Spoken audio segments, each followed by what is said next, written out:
뉴욕 증시는 고용지표 호조에 다우지수 S&P 500 지수가 사상 최고치를 경신하며 랠리를 이어갔습니다. 개장 전 발표된 지난달 수입 물가가 석 달 만에 하락세로 돌아선 가운데 3주일째 급증하던 신규 실업시장 청구 건수도 지난주에 큰 폭으로 감소하며 경제 지표가 힘을 보탰습니다. 다만 찰스 플로서 필라델피아 연준 총재가 양적 완화 규모 축소를 주장하고 나섰고 3월 중 미국 소매업체들의 동일 점포 매출이 다소 부진한 것이 지수 오름세를 제한시켰습니다. 다우지수는 0.42% 올랐고 나스닥 지수와 S&P 500 지수도 각각 0.09%, 0.35% 상승했습니다. 유럽 증시는 일제히 상승 마감했습니다. 전날 급등세에 대한 부담으로 소폭 하락하며 출발했으나 재정 위기를 맞은 이탈리아가 71억 7천만 유로 규모의 국채를 낮은 금리로 발행했다는 소식이 전해지며 상승 반전에 견조한 흐름을 보였습니다. 미국의 지난주 신규 실업수당 청구 건수가 34만 6천 건으로 전주 대비 4만 건 이상 감소했다는 점도 호재로 작용했습니다. 영국은 0.45% 올랐고 프랑스와 독일도 각각 0.85%, 0.78% 상승했습니다. 미국의 주간 신규 실업수당 청구 건수가 4주일 만에 큰 폭으로 감소했습니다. 지난주 신규 실업수당 청구 건수가 전주보다 4만 2천 건 급감한 34만 6천 건을 기록했습니다.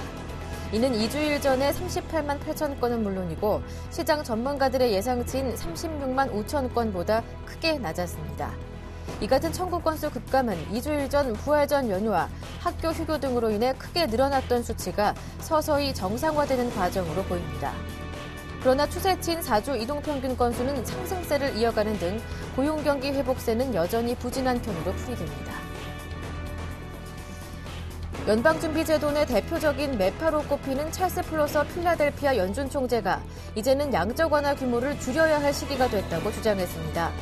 플로서 총재는 11일 홍콩에서 열린 마켓뉴스 국제 세미나에서 노동시장에서 충분한 개선세가 확인되고 있는 만큼 이제는 자산 매입의 속도를 늦춰야 할 때가 왔다고 밝혔습니다. 또 연준은 올 12월 31일 이전에 자산 매입을 완전히 종료한다는 목표를 세워야 한다고도 했습니다. 또 미국 경제가 올해 3% 성장하고 내년에도 3% 수준의 성장을 이어갈 것으로 내다봤습니다. 이탈리아가 실시한 중장기 국채 입찰이 비교적 선방했습니다. 이에 따라 유통시장에서의 국채금리도 6주일 만에 가장 낮은 수준까지 하락하며 안정되고 있습니다. 이탈리아 재무부는 입찰을 통해 40억 유로어치의 3년 만기 국채를 새로 발행했습니다. 낙찰금리는 2.29%로 앞선 3월에서의 입찰 당시인 2.48%보다 낮아졌습니다.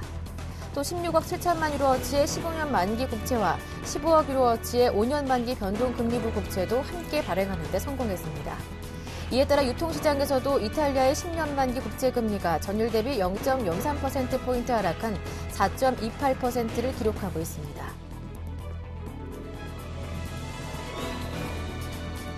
구로다 하루이코 일본은행 총재가 인플레이션 목표를 유연하게 추구하겠다고 밝혔습니다. 구로다 총재는 11일 파이낸셜 타임스 등과의 인터뷰에서 어떤 심각한 자산 버블이 나타나거나 버블에 근접한다면 당연히 필요한 조치를 취할 것이라며 말했습니다. 그는 이른바 인플레이션 타겟팅 정책을 채택한 모든 중앙은행들은 인플레이션 목표를 매우 유연하게 관리할 수 있다고 밝혔습니다. 지난주 BOJ는 일본 경제의 디플레이션 탈출을 위해 국채 등 자산 매입 규모를 급격히 늘리는 완화 정책 실시 계획을 밝혔고 이에 따라 엔화 가치가 급락하고 일본 증시는 급등했습니다.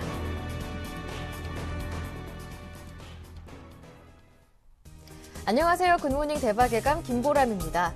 이벤트 데이였던 어제 국내 증시는 상승으로 마감했습니다. 예상 밖의 금리 동결, 여전한 북한의 도발 위협 속에서도 장중 잠깐 출렁였다가 마감은 1950선 코앞에서 했는데요. 옵션 만기도 충격 없이 프로그램 매수로 마무리가 됐습니다. 코스닥도 1.7% 올라서 540선을 회복했고요. 앞서 뉴욕 증시도 또다시 최고가를 경신하는 모습이었습니다. 다우지수와 S&P 500 지수가 새로운 최고가를 보여줬는데요. 2주 전에 4개월 만에 최대로 늘었었던 신규 실업수당 청구 건수가 지난주에는 예상보다 더 많이 줄면서 호재가 됐다고 합니다. 국내 증시에도 호재를 이끌어줄 수 있을 것인지 글로벌 증시 주요 이슈들 살펴보겠습니다.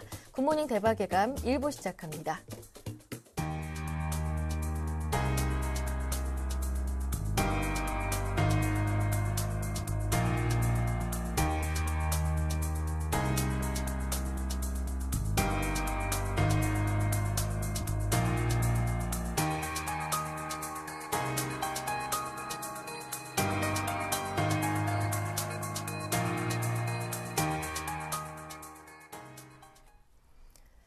첫 번째 코너는 제갈공명 전문위원과 함께하는데요. 글로벌 증시 마감과 야간 선물 동향 모두 점검하고요.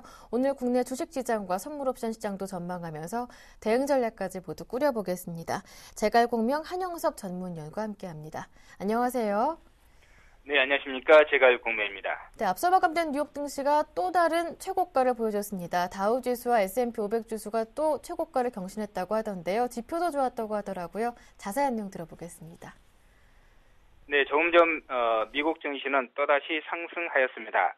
4일 연속 상승하며 다우지수가 3일 연속 사상 최고치를 경신하고 S&P 500 지수는 이틀 연속 사상 최고치를 경신했으며 나스닥 지수는 12년 만에 3,300포인트를 회복하고 최고치마저 경신하면서 랠리가 지속되었습니다.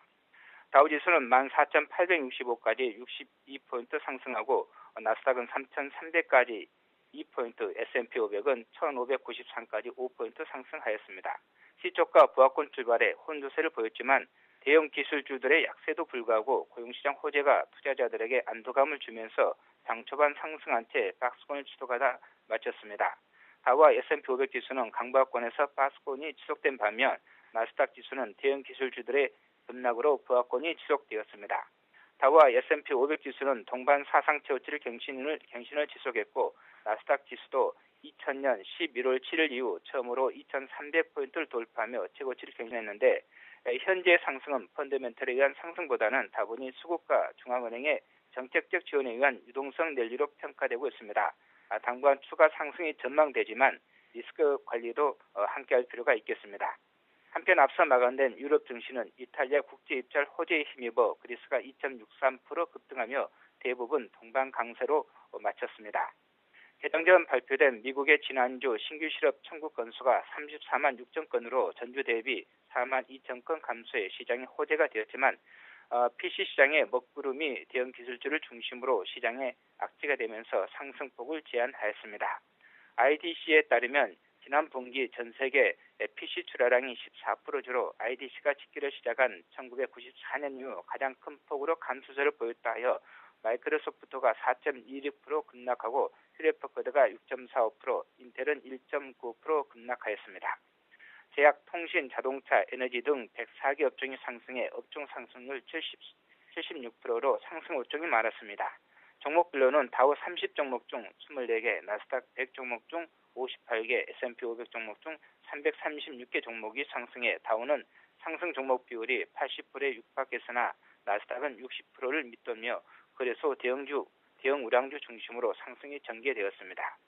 제10편의가 5.46%, 포드가 3.28% 상승한 것을 비롯해 화이자, 트래블러스, 버라이존 커뮤니케이션, 두퐁, 쉐브론, 아마존, 스타벅스 등이 상승하며 장세를 주도하였습니다. 미국과 유럽 증시는 당분간 추가 상승하며 또다시 사상 최고치 갱신이 지속될 것입니다.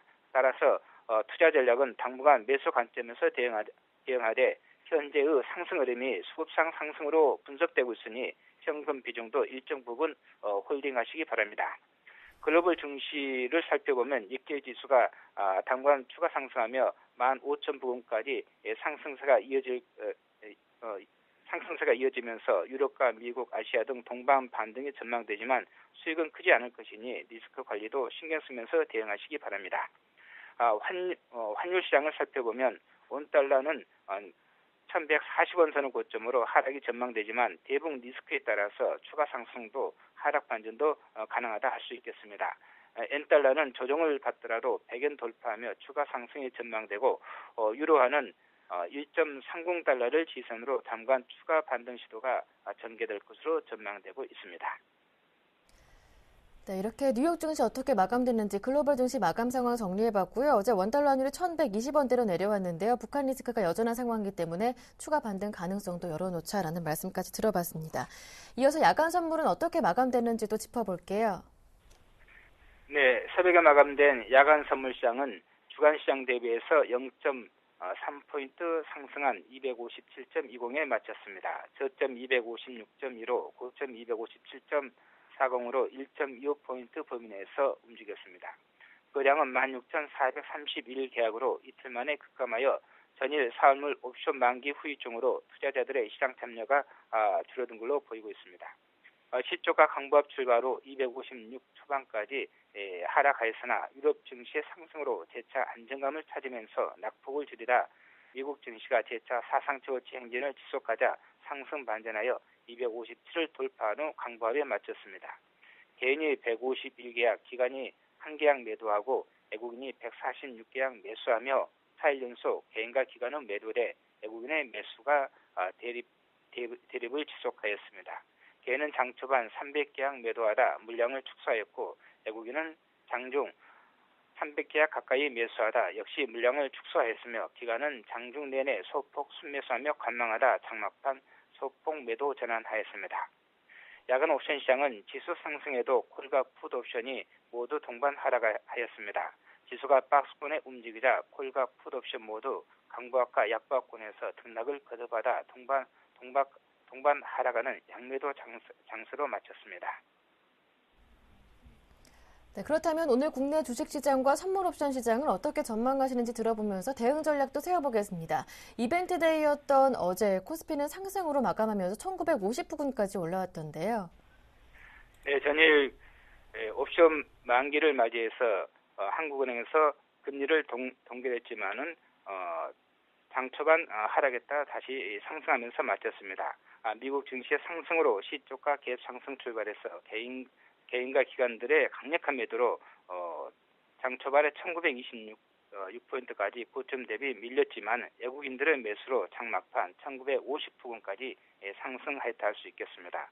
북한의 미사일 발사 위협과 한국은행의 금리 동결, 옵션 만기 변수로 장 초반 시장이 크게 흔들렸지만 프로그램 매수가 시장의 버팀목이 되었습니다.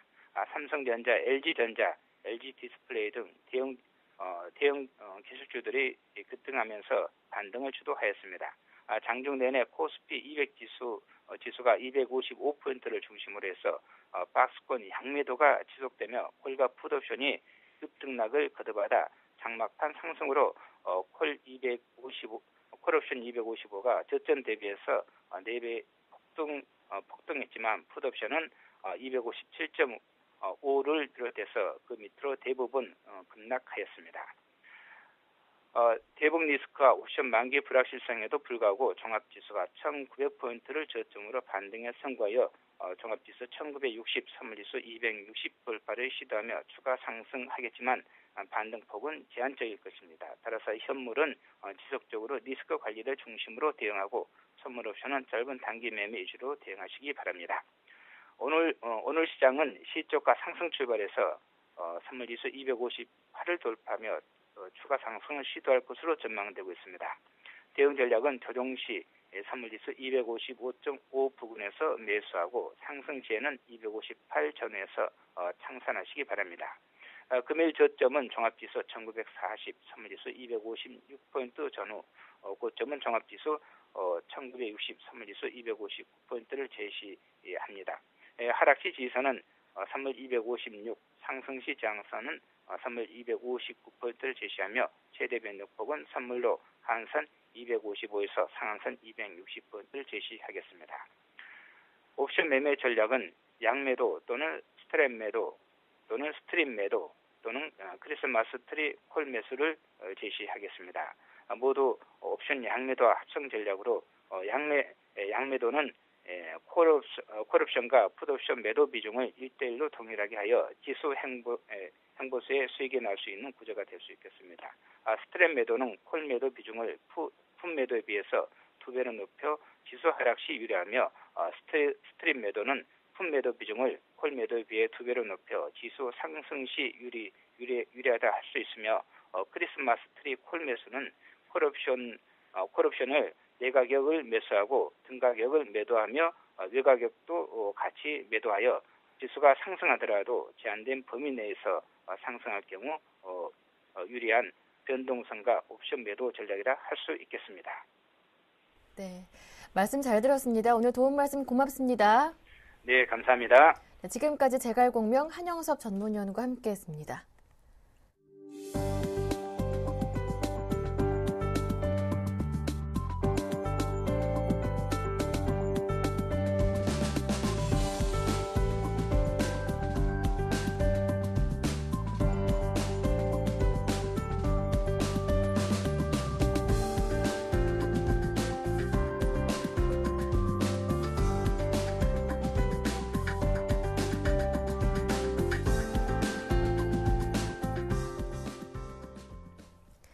네, 이어서 글로벌 증시 주요 이슈를 살펴보겠습니다. 레이크쇼어 인베스터스의 이현민 이사님과 함께합니다.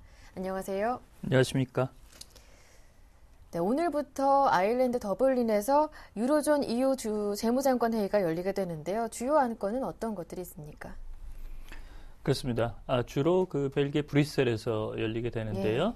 이번에는 아일랜드에서 더블린에서 열리게 됩니다. 주요 안건은 은행자들의 은행 예금자 손실 분담금 이 내용을 추가적으로 적용할지 여부가 논의의 가장 현재 뜨거운 감자라고 볼 수가 있겠습니다.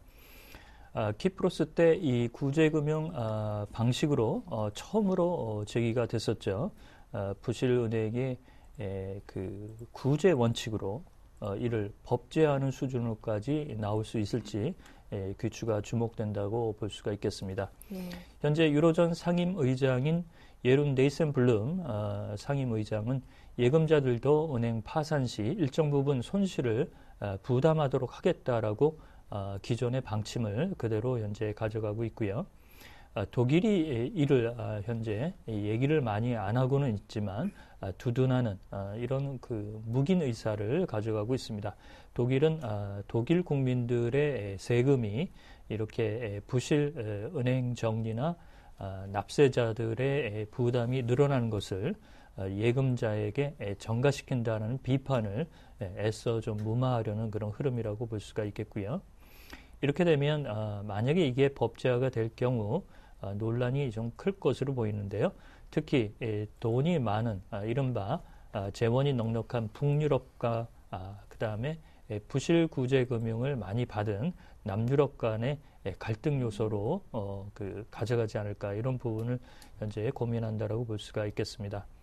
또한 키프로스 다음으로 은행 부실 구조 이런 부분에 현재 걱정이 일고 있는 슬로베니아의 이 은행 예금자 손실 분담금을 기조적으로 가져가게 되면 두 번째 적용 사례가 되기 때문에 이도 관심이라고 보겠습니다. 네.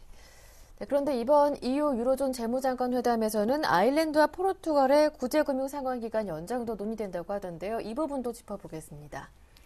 그렇습니다. 2월과 3월에도 이 그 구제금융 연장 방안에 대해서 심도 있는 토의가 있었는데요. 그렇지만 키프로스 사태가 워낙 급박하게 돌아가면서 이것이 이제 합의를 내는 데는 시기적으로 조금 적절치 않은 부분이 있었습니다. 그렇지만 키프로스 사태가 어느 정도 현재 가닥을 잡아가고 있기 때문에 2월과 3월 EU 유로존 재무장관 회의에서 논의가 됐던 아일랜드와 포르투갈의 구제금융 연장 현재 7년 정도로 다시 재연장을 해줄 수 있다라는 내용이 관측이 되고 있는데요. 이것이 이제 확정으로 나올 수 있을지도 추가적인 논의 안건으로 보겠습니다.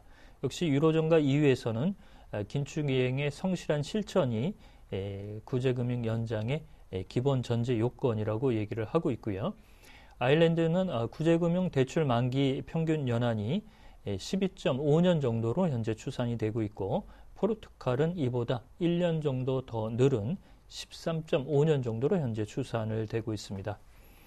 따라서 추가적인 구제금융 연장에 대해서 독일 의회나 야당이 이를 반대하지는 않을까 이런 부분이 다소 변수로 현재 작용하겠지만 만약에 연장이 될 경우에도 그 EU와 유로존의 통합의 화합 측면에서는 긍정적이라고 볼 수가 있겠습니다.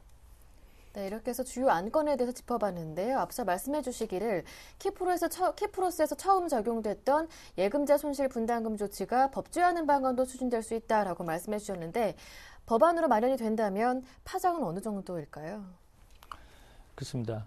제가 보기에는 이게 생각보다 파장이 좀 심해질 수도 있습니다. 왜냐하면 구제금융이 나올 때마다 예금자들의 예수금을 텍스 형태로 증구하는 부분이 반발 기류가 심해질 수 있다는 그런 부정적 여파 때문인데요.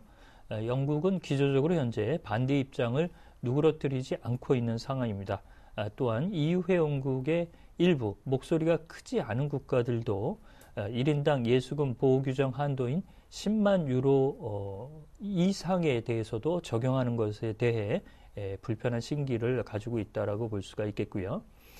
따라서 현재로서는 앞서 말씀드린 대로 독일의 입장이 정치적인 부담을 좀 덜고자 하는 이런 조치에 대해서 다소 좀 실험적인 제도가 아니냐라는 비판을 면하기 좀 어렵다라고 볼 수가 있겠습니다.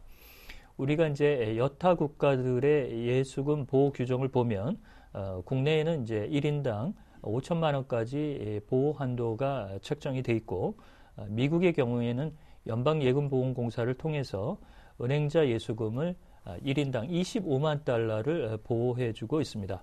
2008년도 리만 브라더스의 파산이나 롱텀 캐피탈 매니지먼트의 파산 이런 부분은 자산운용사나 투자은행에 국한됐다는 측면을 볼 때 미국의 경우도 상업은행의 은행의 예수금을 보호해주는 법적인 보호 형태는 매우 전통이 강하다라고 볼 수가 있겠습니다.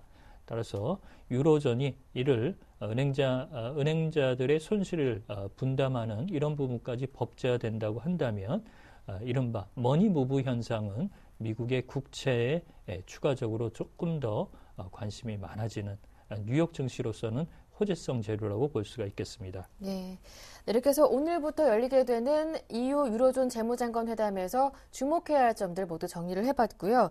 한편 일본 니혼기에자의 신문이 엔달러 환율 전망을 두고서 30인의 외환 전문가를 대상으로 설문조사를 실시했다고 합니다. 전문가들은 어떻게 전망하고 있습니까? 그렇습니다. 저희가 이제 구로다 하루이코의 첫 금통위 이후에 엔달러 환율의 움직임 이런 부분의 내용을 조금 말씀을 드렸는데요. 대체로 저희가 이 시간을 통해서 말씀드린 내용은 일본 바깥의 시각을 말씀을 드렸습니다. 오늘 말씀드릴 내용은 일본 국내의 시각을 중점적으로 좀 말씀을 드리겠습니다. 니혼게이자 신문이 외환 전문가, 국내의 외환 전문가 30인을 대상으로 선물 조사를 심도 있게 했고요. 어제 이제 시장에 발표를 했는데요.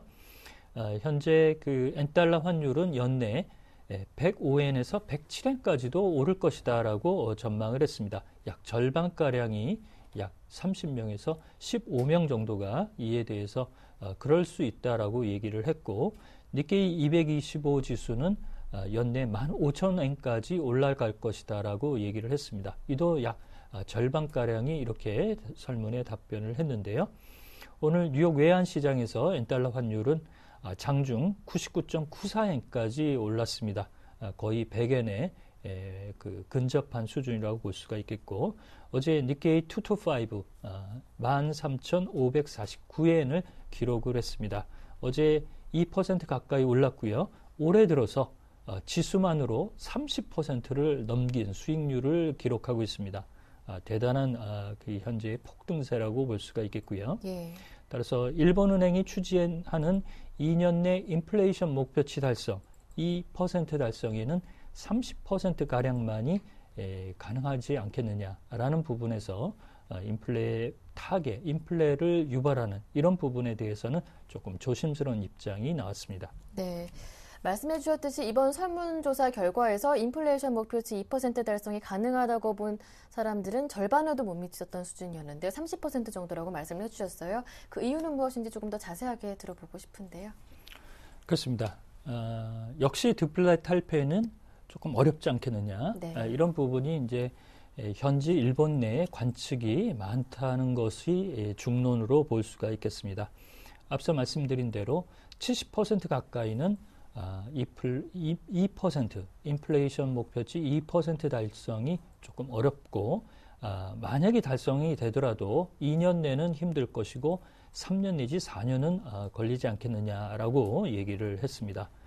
지난 4월 3일 날 아베 총리가 국회 연설이 있었는데요. 참여연 연설에서 글로벌 경제 환경의 변경으로 인해서 인플레 목표치 2% 달성이 당초 목표보다 어려울 수도 있다라고 토로를 한 바가 있습니다. 최근 구로다 하루이코 BOJ 총재는 2년 내에 인플레이션 목표치 2% 달성을 하겠다라고 얘기를 하고 있지만 이는 시장 상황을 조금 더 지켜봐야 되지 않느냐라는 것이 현재 일본 내 중론이라고 보겠습니다. 네. 네, 그런 가운데 엔저로 인해서 이 도요타 자동차가 1분기 사상 최고의 실적을 올릴 것으로 예상되는 등 엔저로 인한 일본 내에서의 이 긍정적인 영향 가시화가 되고 있다고 하던데요. 어떤 내용들이 있는지 자세하게 확인해 보겠습니다. 그렇습니다. 역시 이제 일본의 대표 기업이죠. 네. 토요타의 1분기 실적, 지난해 실적도 사상 최고치 수준까지 현재 올라오는 수준으로 나오고 있습니다. 그러다 하루이코에 대해서 도요타 트럭에 앉아서 엔화를 뿌리고 있다. 이런 것이 이제 파이낸셜 타임스의 비유인데요. 네. 그만큼 도요타가 가지고 있는 상징성이 크다라고 보겠습니다. 올해 1월과 2월 도요타의 자동차 판매 대수는 지난해 같은 기간에 대비해서 14%나 늘어났습니다. 현대차가 미국에서 최근 고전을 하고 있는 것과는 다소 대비되는 양상이라고 볼 수가 있겠고, 지난해 경상이익이 2011년 대비해서 7천억 엔 정도가 증가했을 것으로 현재 추산을 하고 있습니다. 도요타 자동차는 엔달러 환율이 1엔 오를 때마다 700억 엔의 이익이 산출된다는 것이 현재 시장의 관측입니다. 이 700억 엔은 한화로 환산하면 약 8,200억 원 정도로 보겠습니다. 지난해 도요타는 엔저가 지난해 하반기부터 가파르게 시동이 되면서 GM을 따돌리면서 세계 판매고 1위를 마크를 했는데요. 지난해 974만 대를 팔았습니다. 974만 대는 유로존 시장이 전체가 한 해 소화하는 자동차 물량이라고 볼 수가 있겠습니다. 특히 일본 내에서는 엔화 약세 이런 그 분위기보다는 엔고의 시정, 엔화의 정상화 과정 이렇게 그 단어의 선택에서도 상당히 민감하게 나오고 있다는 점, 우리의 방송 환경하고 언어상에서도 조금 차이가 난다 이렇게 볼 수가 있겠습니다. 네, 말씀 잘 들었습니다. 지금까지 레이크쇼어 인베스터스의 이현민 이사님과 함께했습니다. 고맙습니다.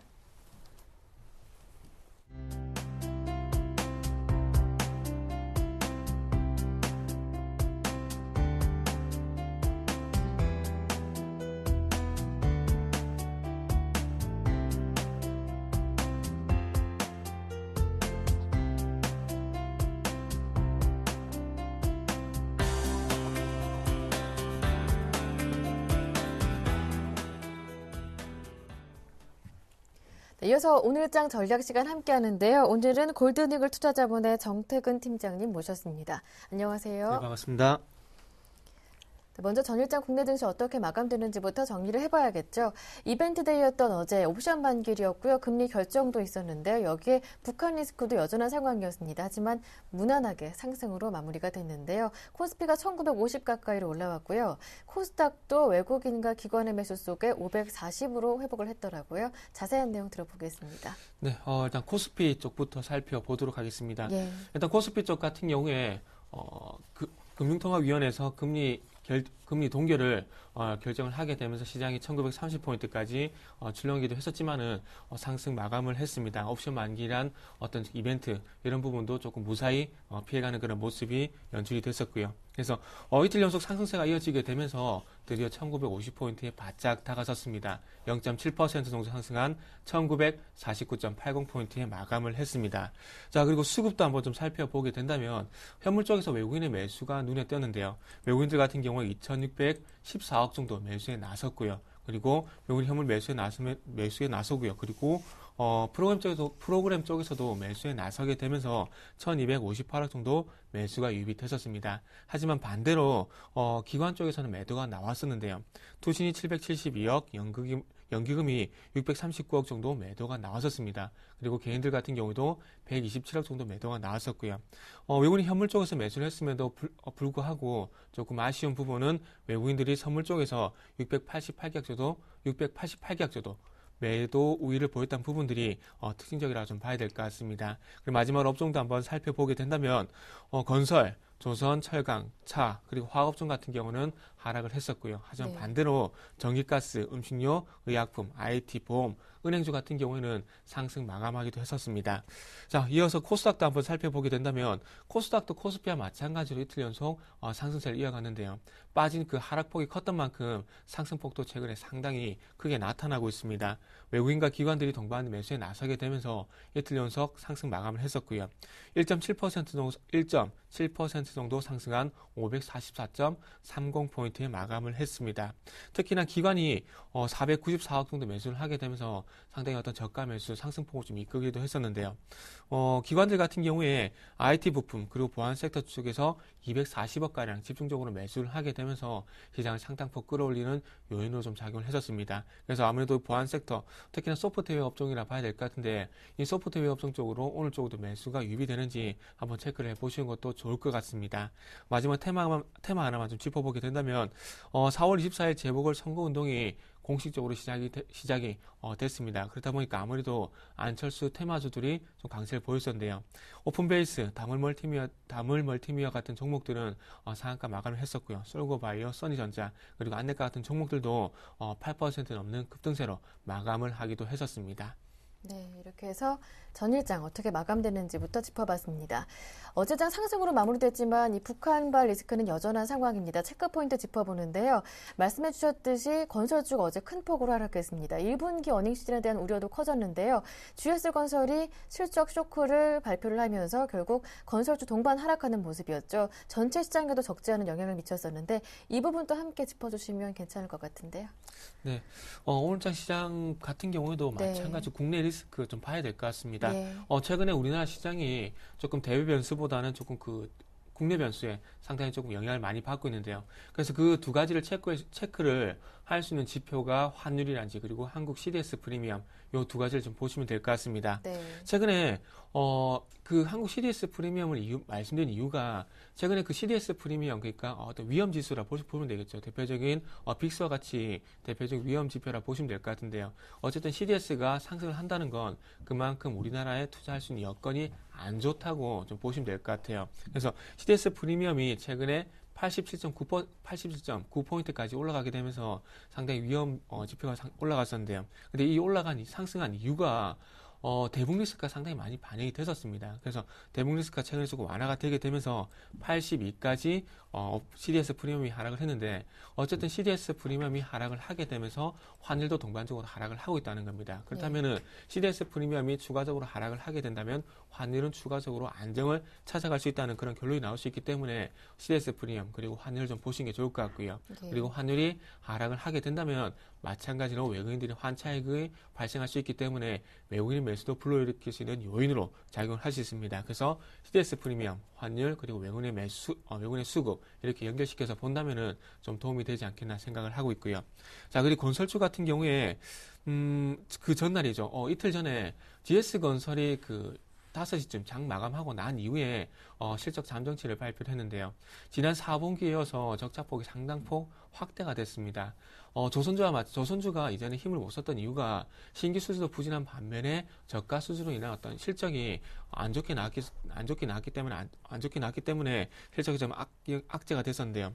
건설주 같은 경우에도 조선주와 마찬가지로 어떤 저가 수주에 대한 영향력이 좀 실적이 좀 많이 되는 것 같습니다. 그래서 여기에 대한 어떤 실적 영향력이 단기에 그칠 것인가 아니면은 장기적으로 올해까지 계속해서 발목을 잡을 건가 이 두 가지가 좀 키포인트가 될 수 있을 것 같은데요. 그렇다면 이제부터 기관 리포트라든지 그리고 외국 리포트에서 이런 저가 수주로 인한 어떤 실적 악화에 대해서 집중할 것인지 아니면은 앞으로 최근에 수주가 중동 쪽뿐만 아니라 아시아 쪽으로도 확대를 해 나가고 있는데 어느 쪽이 영향을 받을지가 좀 중요할 것 같습니다. 저가 수주, 그러니까 저가 수주로 인한 어떤 실적 영향을 받을 것인가, 앞으로 어떤 신규 수주에 대한 영향을 받을 것인가, 거기에 대해서 한번 체크 포인트를 삼아 보시는 게 좋을 것 같고요. 아무튼 건설주의 어떤 방향성은 추가적으로 하락을 할 것인가, 하방 경성이 나올 것인가에 대한 부분들은 어쨌든 최근에 GS건설로 비롯된 저가 수주였던 기관 그리고 외국인의 시선이 좀 결정을 지을 것 같습니다. 네, 그렇다면 건설주 보유하신 분들은 어떻게 하는 게 좋을까요? 일단 1차적으로 단기적으로는 리스크 관리가 좀 맞을 것 같습니다. 예. 일단 GS 그 저가 수주 문제가 GS 건설만의 문제는 아닐 것 같습니다. 뭐 현대건설, 대우건설, 뭐 대림산업 그리고 삼성 엔지니어링 대표적인 해외 건설사들이죠. 그렇기 때문에 이 건설사들도 마찬가지로 영역은 무시할 수 없기 때문에 리스크 관리는 좀 필요하지 않겠나 생각을 하고 있습니다. 네, 그렇다면 조금 GS건설 말고 다른 건설주들, 동반 하락했던 종목들은 반등했을 때 조금 비중을 줄여보는 건 어떨까 이런 생각도 드실 것 같아요. 어떻게 보십니까? 반등이 나왔으면 좋겠습니다. 네, 반등이 나와서 알겠습니다. 일단은 뭐 네. 수익으로 전환 수익까지는 조금 어려울 수도 있습니다. 그렇지만 조금 반등이 나오게 되면서 손실폭을 줄이는 것도 제가 보기엔 중요하다 생각이 들거든요. 그래서 손실폭을 최대한 줄일 수 있다면은 줄이는 선에서 지금의 어떤 리스크 관리가 좀 필요할 것 같습니다. 네, 일단 비중 축소 의견 주셨고요. 반등 가능성도 살짝 열어두신 것 같습니다. 네, 그렇다면 이런 말씀해 주셨어요. 한국 CDS 프리미엄 그리고 환율이 떨어지면서 외국인의 수급이 꾸준하게 들어오는지 이 점 체크해보자 하셨는데 이렇게 리스크 해소 국면에 들어가게 된다면 대응 전략은 우리가 어떻게 세워봐야 할까요? 네, 일단 뭐 전체적인 펀더멘털에 대한 긍정적인 평가가 아니고요. 조금 전에 말씀드렸듯이 국내 리스크 여기에 대한 해소 때문에 기술적으로 현재 반등을 주고 있습니다. 그렇기 때문에 낙폭과 대한 기술적 반등 이렇게 한번 노려봐야 될 것 같은데요. 그렇다면은 일단 1950포인트에서 1960포인트까지의 반등 목표치를 두시고요. 오늘 시장이 좀 결정이 될 것 같네요. 그래서 다음 주 시장 넘어가서 일단은 1960포인트를 돌파하는지 한번 체크를 해보시는 게 좋을 것 같습니다. 그래서 돌파를 하게 된다면은 추가적인 반등에 대한 어떤 여지를 남겨두시고요. 그것이 아니라면 단기적인 기술적 반등으로 마무리를 하시는 게 좋을 것 같습니다. 그것을 좀 확인하기 위해서는 아무래도 선물의 미결제 약정 그리고 선물의 매수폭이 증가를 하는 여부를 한번 체크를 해보시는 게 좋을 것 같아요. 그래서 선물 같은 경우 최근에 조금 증가를 했었던 미결제 약정이 감소를 하게 되면서 이제 시장이 좀 반등을 할 것인가 중요할 것 같은데요. 하지만 시장을 반등을 주고 있지만 미결제 약정 증가폭은 조금 못 미치고 있습니다. 그렇기 때문에 미결제 약정 증가폭도 한번 체크를 해보시고요. 업종 같은 경우에는 계속 순환매가 지속이 되고 있습니다. 그래서 섹터 하나 집중하라고 말씀드리기 IT 업종 외에는 어떤 집중하라 할 수 있는 어떤 섹터가 나타나지 않고 있습니다. 그래서 종목별 장세로 좀 대응하시는 게 맞지 않겠나 생각을 하고 있고요. 마지막으로 코스닥도 한번 말씀드려보게 된다면 코스닥 같은 경우도 540에서 545포인트에 대한 어떤 마지노선을 조금 설정한 다음에 추가적인 반등에 대한 여부 체크해 보시는 게 좋을 것 같습니다. 네, 이렇게 해서 국내 증시 전략을 세워봤고요. 관심 종목으로 코덱스 레버리지를 들고 오셨던데요. 네. 뭐 시간 관계상 좀 간략하게 들어봐야 할 것 같아요. 네, 일단은 뭐 전략에서 말씀드렸듯이 업종 순환매 때문에 종목 선정하기 힘듭니다. 네. 시장이 반등을 주고 있는데 어느 업종을 따라갈 것인가 고민이 많이 좀 되실 것 같은데요. 그걸 좀 덜어주기 위해서 코덱스 레버리지를 준비를 했습니다. 그리고 시장 리스크가 해소될 때 ETF에 좀 접근해보는 것도 한 방법일 것 같고요. 그렇기 때문에 시장이 반등을 줄 때 확실한 반등 상품이기 때문에 코덱스 레버리지를 또 준비를 했습니다. 자, 그래서 마지막으로 전략만 짧게 간단하게 말씀드릴게요. 11,850원에서 12,100원 정도, 말씀드렸듯이 11,850원에서 11,100원 정도 한번 매수가를 설정을 해 보시고요. 그리고 목표가 같은 경우에는 1차적으로는 12,800원, 그리고 마지막으로 2차 목표가는 13,300원 이렇게 나눠서 좀 제시를 해 보도록 하겠습니다. 중기적으로 봤을 때는 13,300원 설정해 보셔도 될 것 같고요. 손절가 같은 경우에는 전저점이 11,500원에 설정을 해 보도록 하겠습니다. 예, 알겠습니다. 일단 중기적인 목표 가격으로 13,300원 그리고 단기적으로는 12,800원까지 가능하겠다 끊어서 말씀해 주셨습니다. 네, 지금까지 골든이글 투자자문의 정태근 팀장님과 함께 말씀 나눠봤습니다. 고맙습니다. 네, 감사합니다.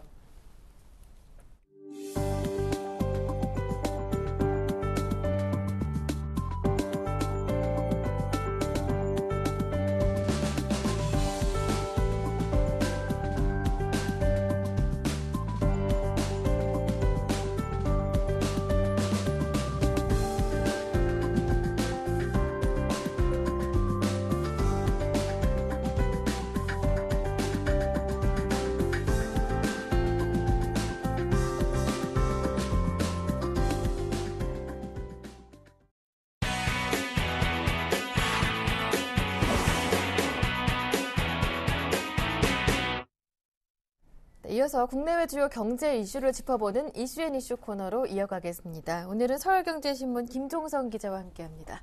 안녕하세요. 안녕하세요. 어제 한국은행의 금융통화위원회가 있었는데요. 기준금리가 연 2.75%로 동결됐습니다. 6개월째 그대로인데요. 자세한 내용 들어보겠습니다. 네, 그 한국은행이 기준금리를 연 2.7%로 6개월째 동결했습니다. 경기가 좀처럼 살아나지 않고 있지만 바닥을 다지는 수준이고 수출이 증가세를 보이는 점 등 미약하지만 경기 회복의 징후가 나타나고 있다는 점에 무게를 둔 것으로 보입니다. 북한의 미사일 발사 가능성에 따른 대북 리스크 증가와 금융시장 불안, 아베노믹스로 인한 수출 경쟁력 저하 등의 불안 요인은 경기가 회복 흐름을 타면 충분히 극복할 수 있다는 자신감을 표출한 게 아니냐는 해석이 나오는데요. 그러나 이는 경기 부양에 나선 새 정부와의 정책 공조 가능성에 찬물을 끼얹는 것이어서 하느니 경기 상황을 지나치게 낙관하는 것 아니냐는 비판도 있습니다. 네. 한편 한국은행은 올해 경제성장률 전망치를 기존 2.8%에서 2.6%로 낮춰 잡았더라고요. 네, 그렇습니다. 그 대외 경기 악화와 지난해 말 성장세의 추가 부진을 반영한 것인데요. 그러나 한은은 지난 1월 성장세가 더 떨어질 가능성이 우세하다고 평가했던 것과는 달리 경제 하향 리스크가 대체로 중립적이라고 바꿨습니다. 당시보다 경기 회복세가 더 탄력을 받을 수 있겠다고 본 건데요.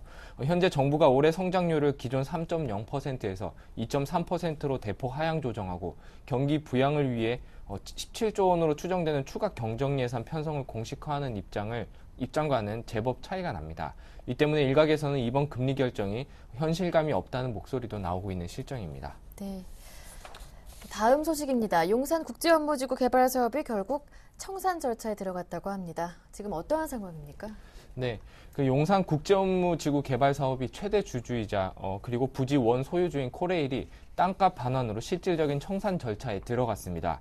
코레일은 어제 오전 철도 정비창 부지 땅값으로 받은 2조 4천억 원 가운데 5,470억 원을 시행사 드림허브 측에 입금했다고 밝혔습니다. 이에 따라 코레일이 드림허브와 맺은 토지 매매 계약은 오는 22일로 해지돼서 사실상 사업을 할 수 없게 됩니다.